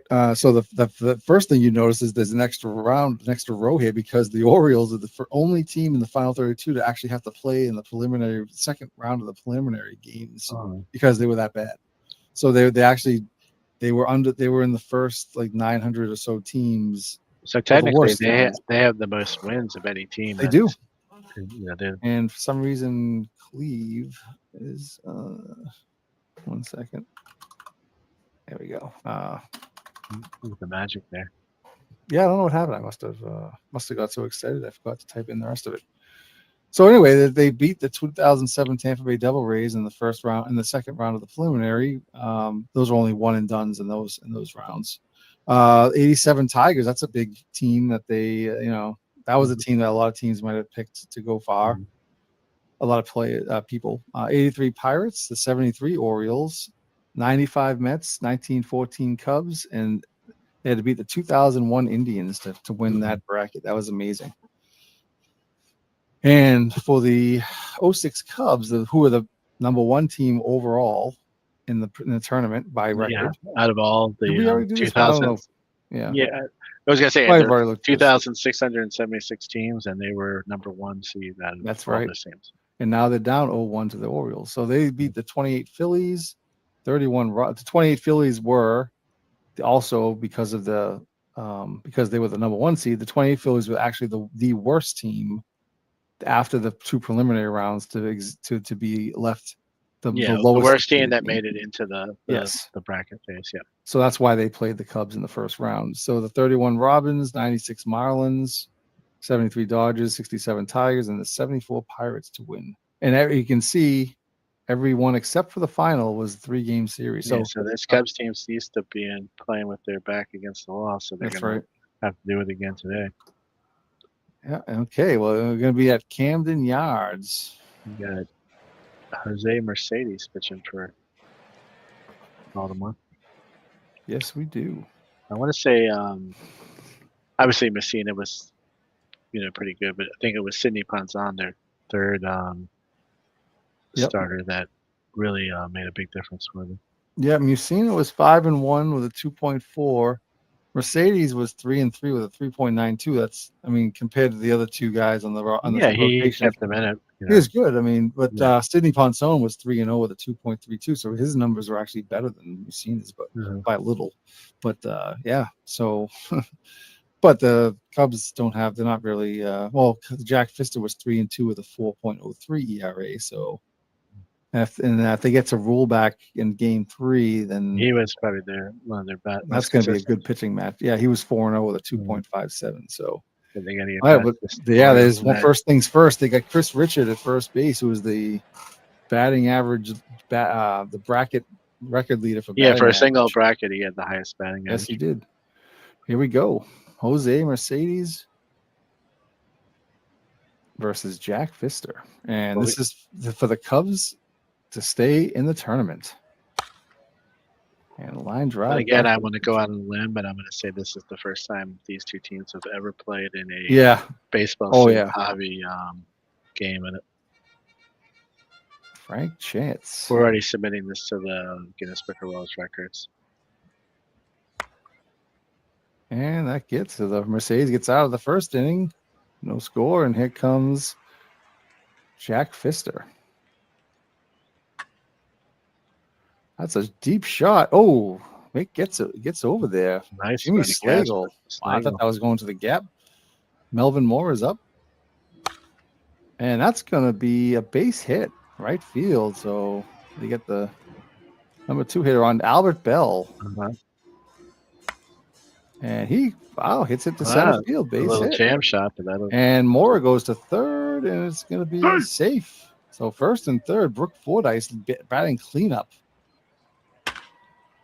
Line drive, center field over his head, and the Orioles take the lead 1-0. And let's see if they're going to. Oh, here comes Albert Bell around to score 2-0 in the first inning. He struck him out. Oh, Chris Richards strikes out looking. Here's Jeff Conine, and he grounds to short, and that's going to do it. But the Orioles strike first with 2 runs in the first, and there we go. Already there, the Cubs behind the 8 ball, and there's a base hit for Johnny. I was about to say Johnny Kling was pretty solid for them. Yep. And Evers grounds to the first baseman, and they get a 3-6-3 double play just like that. Joe Tinker, and he walks him. Now they get the lead. Now it's up to Mercedes. See what he can do. And that's a get through the middle and base hit, and it's going to be first and third with 2 outs. Jack Pfister, the pitcher, coming up, and he hits it hard, but right at the center fielder. And that's going to be it for this. David Lando comes in with a JFC. He's clearly, and a base hit down the line, and it's going to be a double. Oh my goodness. Brady Anderson with a double. Here's Cal Ripken batting 8th, sorry. And a base hit. These Orioles, I don't know, the bashing birds. Bashing birds. And they got a single, and they get second on the throw. And Jose Mercedes is bunting him over to third. Does that, and it was 1 out. Delino DeShields. And he grounds to first, but they do not send the runner at third. They don't want to. And his Morrow's batting 400, 2 for 5. Oh, and a wild pitch scores another run. 4-0. 2 runs apiece in the first 2 innings. Swings and misses. Struck him out. So the Cubbies, man. Flies out to left. This could be a very interesting last game of the night.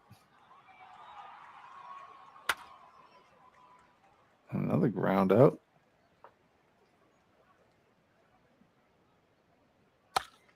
Just keep in mind that the 72 Royals had a 4-0 lead early. And I think there's another team that had a 4-run lead and they blew it.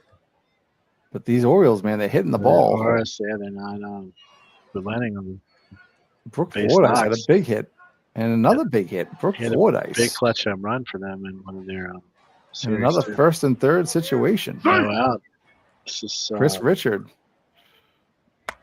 And a pop-up, so he doesn't seem to have the magic that he had last time, but it doesn't seem like he needs it. Konai, oh, the 2 big infield pop-ups. Well, he couldn't have got any bigger outs than that. No chance for the runners to advance. And here's Brady Anderson. He had a double. And that's going to score another run. They scored scored a run in every inning so far. 5-0. And a shot to shortstop, and they're going to get the force out. But, man, they got to stop. They got to turn the faucet off there. Yeah, unless they can wake up their bats. It's not. Yep. Now the bats need to come alive against Jose Mercedes. Johnny Kling. That's going to fall in. Another hit for Kling, but nobody can get anything else after that. So Evers grounded the third shot. Cal makes the play, and here's Joe Tinker trying to get at least a run home here. And there's he bloops it over the shortstop, and they don't send him. So they didn't want to test the arm of Konine. Jimmy Slagle up. He's 2 for 5 in the series. Struck him out looking. Wow. That's a huge strikeout right there. All right. Strike 3. And blows that by Mercedes. Here's Delino DeShields. It's a tough play, but he has to eat it at third, and it's an infield single. Yeah, strikeout for Moore. He struck him out. Albert Bell. And he lines a base hit. These Orioles are having no problems getting hits. And running in, taking that extra base as well. Here's Fordyce, 2 for 2, 3 for 6 in the series.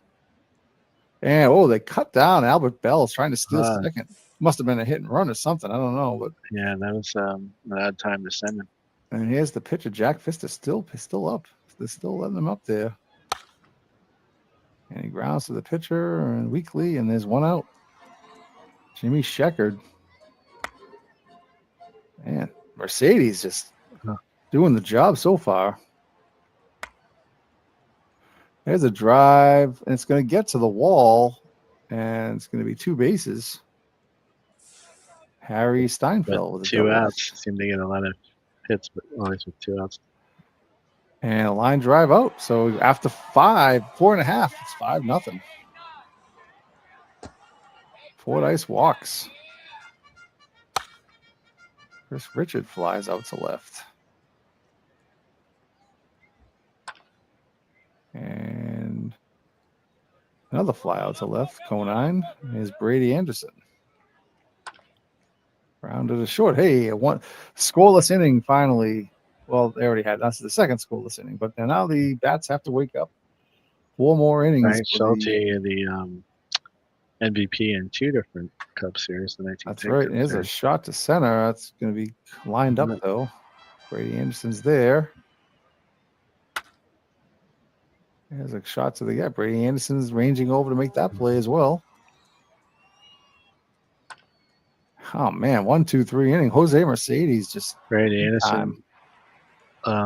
Someone that is a big fan of the Bass cereal. Yep. He was really late on that kind of. Could have used him on that Bash Brothers ad. Extra vitamins. And so it looks like Fister's found his game, but it's a little bit might be a little too late here. And here comes Mercedes, who's only got, what does he get? 82 pitches. Right now, Mercedes, 1 run is all he's needed so far. That's it. These Cubs are in danger of losing to the lowest seed in the final 32. There's a walk. It's much needed. Solly Hoffman pinch hitting for Fister now. And Hoffman line drive to right, and it's caught Albert Bell out there, and here's Sheckard. And a stolen base. Oh, okay. He's got it, Jimmy Slagle. Now see if they can drive him in. And it looks like they're going to as that gets down to the corner against the wall. Double. Cubs are on the board, down by 4 now. They're going to really try to get another 2-out base hit here. Just to, and Steinfeld with a base hit. They might not, and they don't try it. They're a little bit. I remember right. Steinfeld was, I think, one of their leading hitters. Yep. And Chance goes to the gap. Fearless leader, Frank Chance. Now they're back in business. It's a double for Chance. Let's see if they try to score him from first, and they're going for it, and they do. So it's 5-3, just like that. Mercedes is starting to falter a little bit. His Frank Schulte. It's a chance to be a hero again. Oh, he struck him out. Wow, Mercedes comes back. There's some hope for the Cubs, but Kyle Lundgren is now pitching. Line drive to center, and that's going to be playable. Melvin Moore, Albert Bell, 3 for 3 today.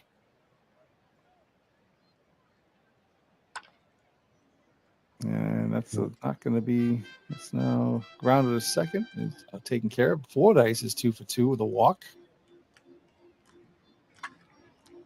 Oh, another shot over the center field. Yeah, wow. Oh my God, another extra base hit for Fordyce. He's had a hell of a game today.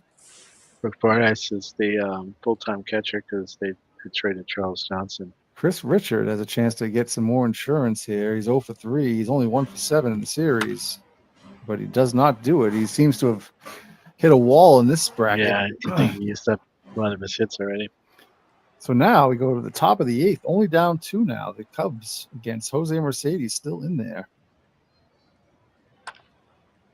Oh, that's a weak ground to the catcher. He has no problem making the play to first, and here's Johnny Evers. Grounded to third. Great play by Ripken, no problem. 2 out, Joe Tinker. And that's a nice, swallowed up by Ripken, and another great play. And we go to the bottom of the 8th, 5-3. Jerry Hairston Jr. coming in to play second base. Lines out. Oh, nice play. Nice catch. And here's Brady Anderson. Grounds to second. And Cal Ripken, the last chance here to add some insurance. And a line drive to the gap, but no. We had the outfielder, Slagle. Sorry, Slagle. I get Steinfeld, Slagle. Steinfeld's the third baseman. Sheckard, Slagle. Ooh. All right, now we got Ryan Kohlmeyer to try to close out the upset and give the Orioles their 7th straight series win. Oh, actually, their 8th if you count the second preliminary round. The 7th or the 8th different team that they've defeated. If they can hold on and win this, their amazing story just gets even more amazing. It does. And here comes the leadoff hitter. Just a weak pop up to the catcher, and there's 1 out. And Doc Gessler is going to pinch hit to try to get this thing going. Gessler with a line drive, and there's 1 out left. And the Orioles, the fans at Camden Yards are on their feet saying, we want another series. And can they do it? Here's the pitch to Jimmy Sheckard. And a fly ball to left field. That's it. The Orioles, 2000 Orioles, defeat the 1906 Cubs. What a surprise. Sweep of 2 games. Unbelievable. Sweep. Unreal. I think there might be a song Jose that we can play Mercedes, to their Yes. 1 second. Before I forget, I want to do this. I want to update this thing. Where is the final? Right here. The 1906 Cubs are done. And the 2000 Orioles have to play the 72 Reds now. Now I wonder who's more worried, the Orioles or the Reds? I know. The 1,888th seed. The overall seed. Hold on a second. That's amazing. All right, so there's that. They win their 7th series in a row. Actually, and if you count the play-in, yeah. That's the next year. The Cubs are now eliminated. Amazing. They're 1910. Cubs are still, I think they're still alive. I can't remember. And that's amazing. Just absolutely, that's crazy. Jose Mercedes pitched big time. He Yeah. shut down the Cubs. All right. We'll in that vein, we'll just play out some of the song that Jamie created called "Bashing Birds." You might. Yeah, Hello there, everybody. What's that? Oh, I was gonna say you might have the song in your message area. What song? Oh, the Bashing Bird song. This is it right here, right? This is what you're talking about. Oh, this is the highlights of the their bracket.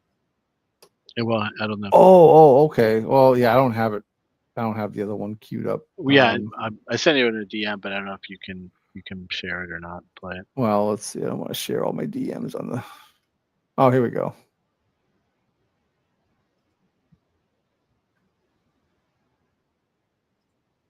I think that's the. If not, we can. Whatever. I'll just play the This is Mel Allen, and welcome to another big, beautiful baseball bash highlight special. Today we turn our eyes. Oh, to I see. No, bracket it wasn't. number No, this 4. was the. Shows a way I could. You can't hear that, can you? Yeah, I can hear it. And they said they were through, but look out, Bash fans, the birds are flying too. Was seen as on the mound, the curveballs breaking through. He's dealing like it's 97, the ace we always knew. Those bashing birds, they're flying high again. From Camden through the clouds, they're winning when it counts, my friend. They may not have the flash, but they're bashing through the bash. Those bashing birds, yeah, the O's are back again. Jeff Conine's knocking doubles, keeping hope alive. Fort Dice behind the plate, keeping dreams alive. Chris Richards mashing baseballs too. Now those homers through, and the crowd still cheering like it's something new. Hey, who's closing it down when the game's on the line? Brian told me you're doing fine. Who's hitting that liner over second base? Brady Anderson still in the race. Those bashing birds, they're flying high again. They might have been forgotten, but the bash remembers when. The brackets can't contain them, the dice can't restrain them. Those bashing birds are bashing again. Oh, oh, oh, oh. Baltimore's bashing through the brackets, baby. Those bashing birds from the big, beautiful bash. That's a great song, dude. Love it. Yeah, I thought they deserve that. It might be the only time they get to hear that, but Yeah. Oops. All right, let me get that queued up. But yeah, so basically, we'll do that. We'll leave it there. I think that's a good game to end it on tonight. yeah, I think if that But yeah, there's. Let me just save this thing so we don't encase it. the quintessential bash game right there. Right there, the Orioles anything, still yeah, anything. alive. Unreal. That's just crazy. Actually, I want to see the Brooke Fordyce was the MVP of that series. All right. What else we got to?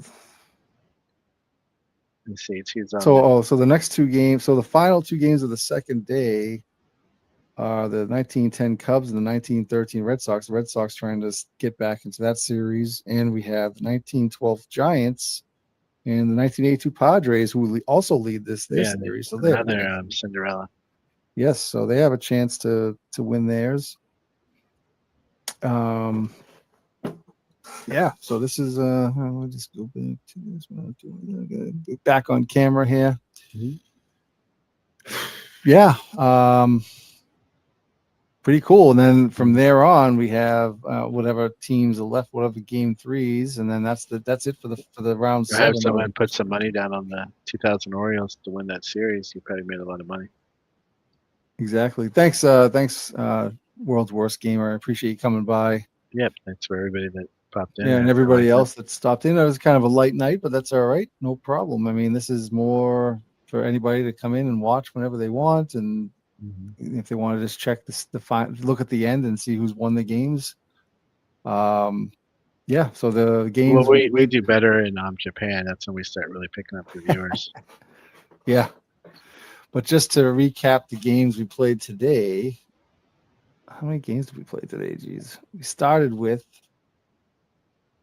we started with the 72. Well, we played quite a bit.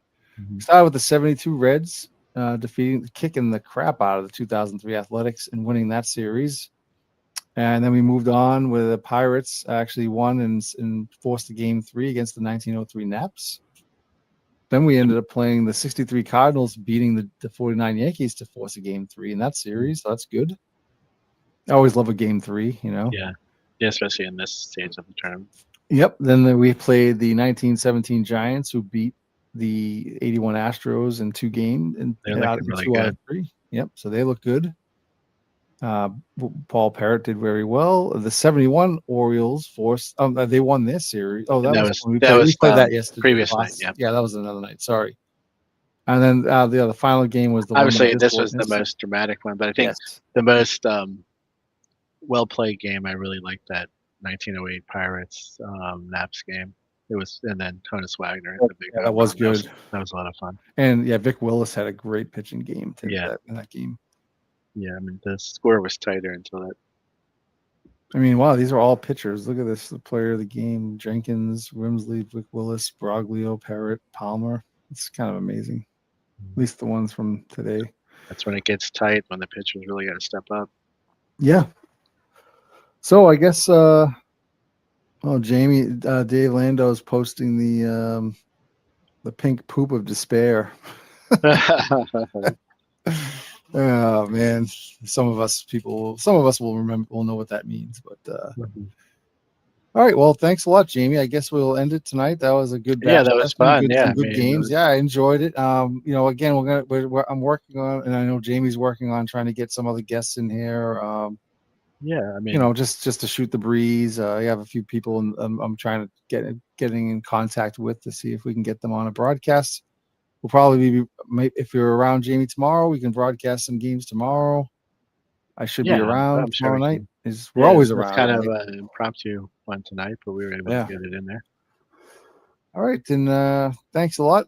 Without further ado, I'll just leave you with our outtake video, and thanks again, Jamie. You have anything else you want to say before we start it off? Oh no, I think we're good to go. I think should be a fun follow up after this one. All right. Talk to you all later.